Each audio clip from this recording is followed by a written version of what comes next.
पहिलो प्रश्न रहेको छ धीरज लामाज्यूबाट। पहाडी हिमाली भेगमा मृतकको दह संस्कार गर्ने चिहान डाँडा वा शमशान घाटमा लामा गुरुहरूले रातभरि चुइछाम गर्ने चलन रहेको छ। तर त्यसरी चिहान डाँडामा चुइछाम गर्नुपर्ने हो कि होइन, प्रश्न पारिदिनु होला भनेर उहाँले यसरी। दाह संस्कार भन्छौँ नि, मान्छे बितिसकेपछि उसको लास कसरी पोल्ने भन्ने विषयमा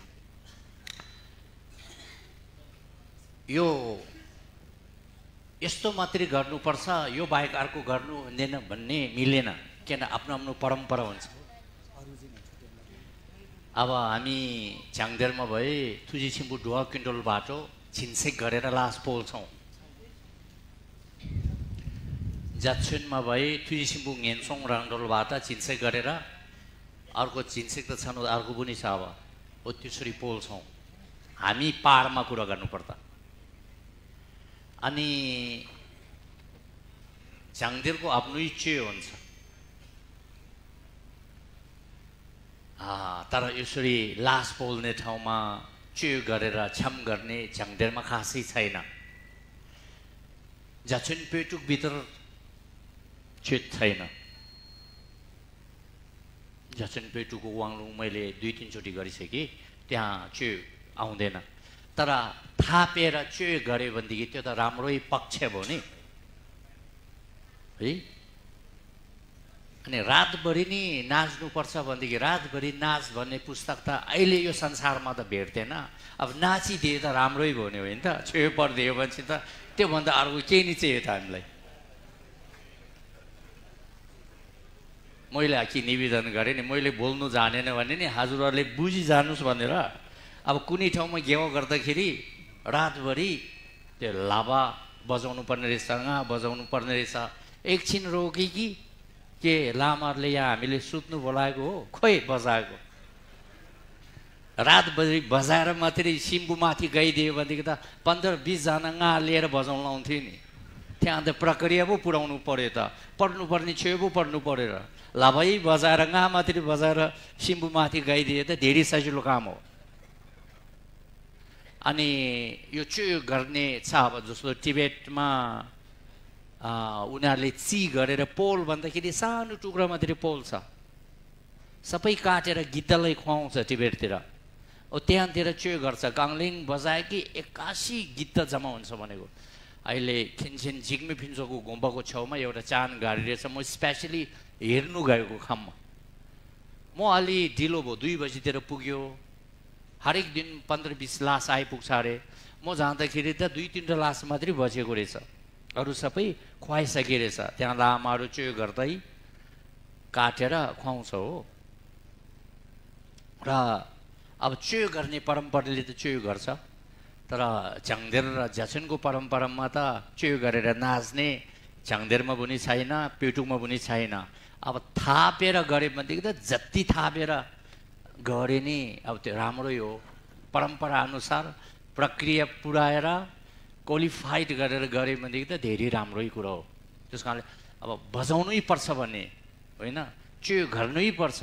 चेयो गरेन, सिम्बु गएन कि त्यो कुरा चाहिँ छैन है।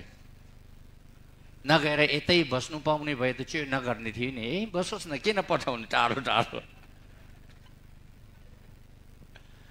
अनि अब चान कहाँ छ, त्यहाँ लाने हो नि, ढाँडामै लानुपर्छ भन्ने पनि छैन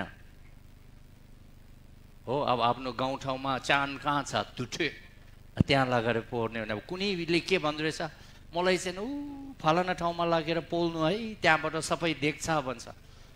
ऊ मरेर सास गइसक्यो, त्यो लास भन्ने ढुङ्गा जस्तो माटो जस्तो, त्यसले के देख्ने नि त्यहाँ। उठ भन्दा उड्ने थियो नि, देख्ने भए त कहाँ उड्छ त, उड्दैन नि। त्यो त उसको आफ्नो आशा नि। अब मरे मान्छेले भनिराखेको कुरा हामीले पुऱ्याउनु खोज्छौँ है। तर ढाँडामा लगेर उसले हेर्ने, यसो डुल्ने कहाँ छैन नि। अब त्यो चिप्लिसक्यो, पहिले जे गऱ्यो, अब त सिताउने मात्रै हो। हाम्रो अर्को पेमा धुर्जे लामाजीको प्रश्न रहेको रहेछ, झ्याछुनको बारेमा बताइदिनुहोस् भनेर उहाँले अनुरोध गर्नुभएको रहेछ। झ्याछुनको बारेमा पछि हुनेछ, हाम्रो अर्कै गुरुले प्रशिक्षक अर्कै गुरुले यसको बारेमा बताउने छ। अहिले भने झाङतेर परम्परामध्ये योल्मो परम्पराभित्र मात्रै थुजे छिम्बो नेलुङमा झुवासीको पाठ भएको देखिन्छ, तर रिहो टासङ र धुर्जे ढाक्पा परम्परामा चाहिँ झुवासीको पाठ भएको देखिन्न। यो किन हो, त्यसो भएको होला भनेर उहाँ प्रश्न गर्नुभएको रहेछ। यो चार धातुको शुद्धिकरण के साती दुखी फायाङ साती दुखी मायाङ तेम्बा तेन्सिक तेचेपे तुक्सुङ साई नाङदोसोङ भन्ने गर्ने हुन्छ। यो झाङदेरमा मात्रै होइन, अरूमा पनि हुन्छ।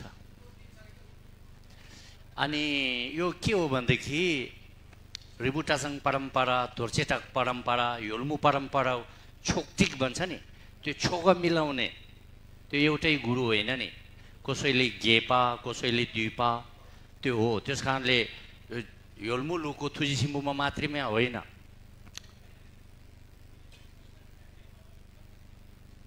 यो अस्ति शनिबारमै हाम्रो शेर्पा गुम्बामा गेवा गरेको थियो। कर्लिङ सेटोको नेटेन मलाई आउनु भन्दै थियो। अब कर्लिङ सेटोको नेटेनहरू पनि यो जुवाजी चार धातुको शुद्धिकरणहरू छ। त्यस कारणले यो योल्मुको थुजिसिम्बु मात्रैमा होइन। अनि रिबुटासङ र सबभन्दा पहिले पुरानो परम्परा हो चाङदेरको। योल्मु दोस्रो हो, तिसरामा दोर्जेटाक हो। दोर्जेटाकमा छैन, अहिले रिग्जिन पेमाटीले लेख्नु भएको त्यसमा छैन। अब त्यो कुनै अलि संक्षिप्त, कुनै अलि विस्तृत रूपमा त्यो हुनु नहुने चाहिँ होइन। अरू नेडेनहरू पनि छ। यो अब अर्को सूर्य लामाको रहेछ, प्रश्न धेरै गर्नुभएको रहेछ। त्यसमध्येमा आगामी दिनको विषयहरूमा समेटेको प्रश्न भएको कारणले गरेर त्यसमध्ये एउटा प्रश्न रहेको छ उहाँको आजको विषय सम्बन्ध गाँसेको प्रश्न। गुरु रिम्पोछे तेर्छेहरू निधि धर्म सबै प्राप्त भए कि भएको छैन? यदि प्राप्त भएको कुन कुन निधि धर्महरू हुन् र प्राप्त नभएको चाहिँ कतिवटा बाँकी छ भनेर उहाँले प्रश्न गर्नुभएको रहेछ। तेर्छे थप्के दिन्छु खाँचो यो बदाङ अनि लाग्मा खाँचो यो दिन्छु माराग्यो खाँचो यो बदी उति सुन्छु। अब यो त मैले भन्नु सक्ने कुरा होइन। गुरुम्बुछेले के भनेको छ आखिर मैले पढेको पनि थाउ थाम्जी त्यतिकी काङ्ने साक भन्छ। बोर्ड देशको छेउछेउ 20 टोटली टिबेट तेरले भरेर राखिएको छ भन्छ। त्यसमा कति निस्क्यो कति निस्केन त्यसको डिटेल भन्नु सक्ने गुरु अब हुनु त होला। मैले चाहिँ खासै भेटेको छैन है अहिले। म नि कोसिस गर्दैछु त्यस्तो भेट्ने।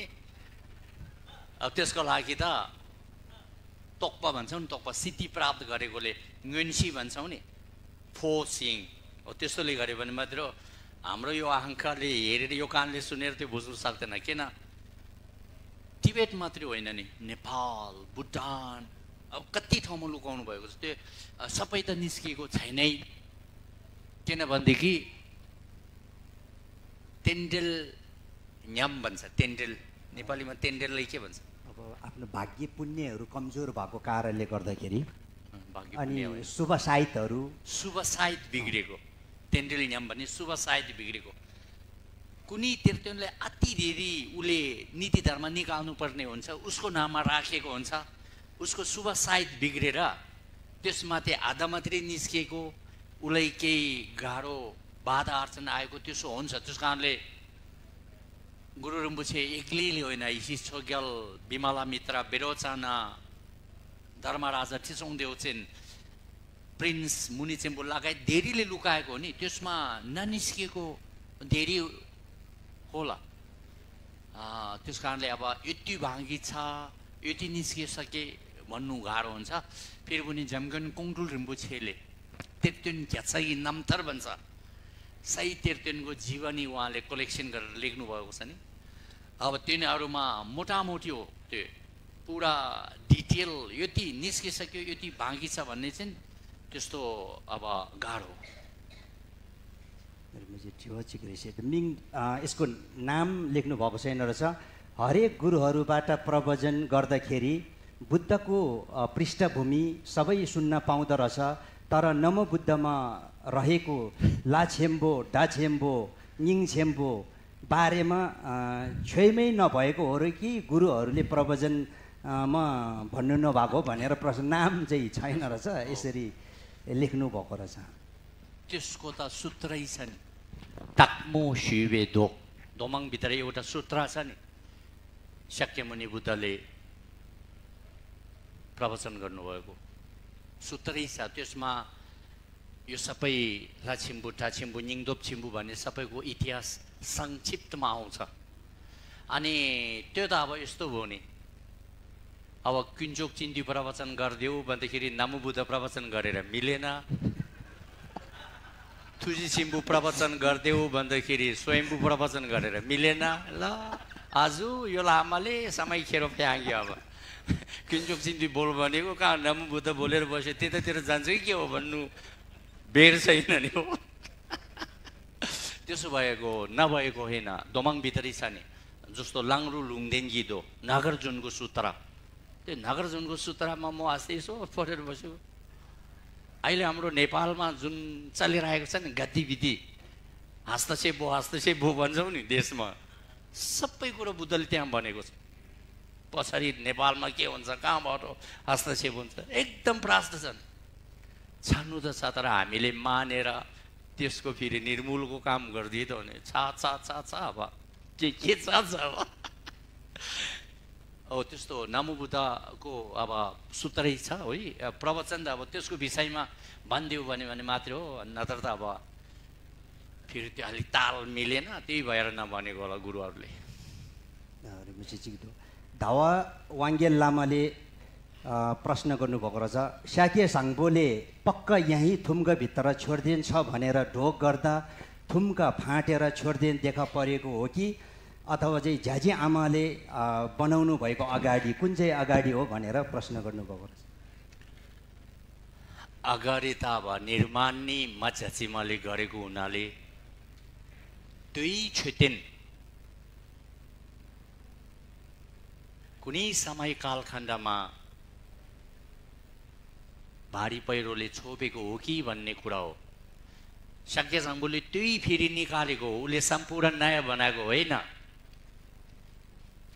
यो सितु पेन्सनले यसको विषयमा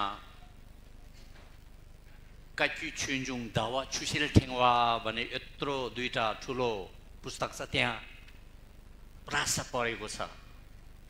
सितु पेन्सन, सितु महापेन्डे त पहिलो सितु, उहाँ टिबेटबाट यहाँ आउँदाखेरि बौद्धको लोकल नेवारहरूलाई सोधेको अरे कि यो चैत्यको नाम के हो भन्दाखेरि, अनि खावा चैत्य भन्छ अरे। चैत्य त छुटेन भएले खावा खावा त्यति बेला उनीहरूको भाषामा खोनेर निकालेको भन्दो रहेछ। मैले यसो अनुसन्धान गर्दाखेरि भारी पहिरोले छोपेर शाक्य साङ्बोले खोनेर फेरि सफा गरेर निकाल्यो भन्ने कुरा रहेछ भनेर सितु पेन्सनले लेखेको छ। त्यति मात्रै नभइकन शाक्य साङ्बोको तेस्रा अवतार योलमुटुको तेन्जिनहरूको बौद्धको कोराको गुम्बा जसले निर्माण गर्नुभयो, टिबेटन हो शाक्य साङ्बोको अवतार। अनि शाक्य साङ्बो योल्मुमा बसेको हुनाले योल्मुटुल्गु भन्छौँ, योल्मुटुल्गु तेन्जिनहरूको। अहिले त गुरु लागाङ भयो नि, गुरु लागाङ, त्यसलाई क्योइनेर लागाङ भन्छ। स्वयं टुगु तेन्जिनहरूले लेखेको छ नि।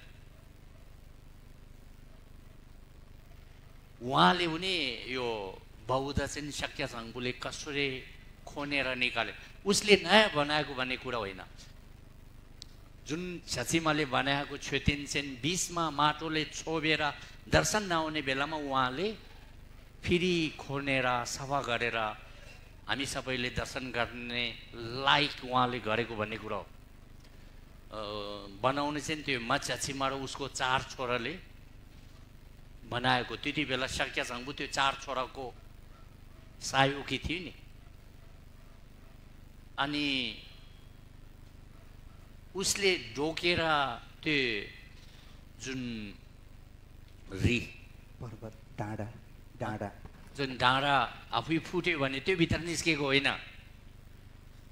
दुईटा डाँडा थियो कि यहाँ बौद्धमा त्यति बेला उहाँले लेखेको अनुसार है उहाँहरू त महानीतिपति फटा त गर्दैन नि उहाँले पहिले एउटा डाँडालाई बौद्ध स्तूप यो भित्र छ भनेर उहाँले ढोक्दाखेरि उहाँ त अति शक्तिशाली विद्याधारा गुरु हो नि उहाँको शक्तिले त्यो डाँडा आफै फुटेर गयो त्यो भित्र स्तूप निस्केन अनि उहाँ कन्फर्म भयो अब यो अर्को डाँडाभित्र त पक्कै छ अनि उहाँले त्यो अर्को डाँडा खोनेर निकालेको भन्ने कुरा हो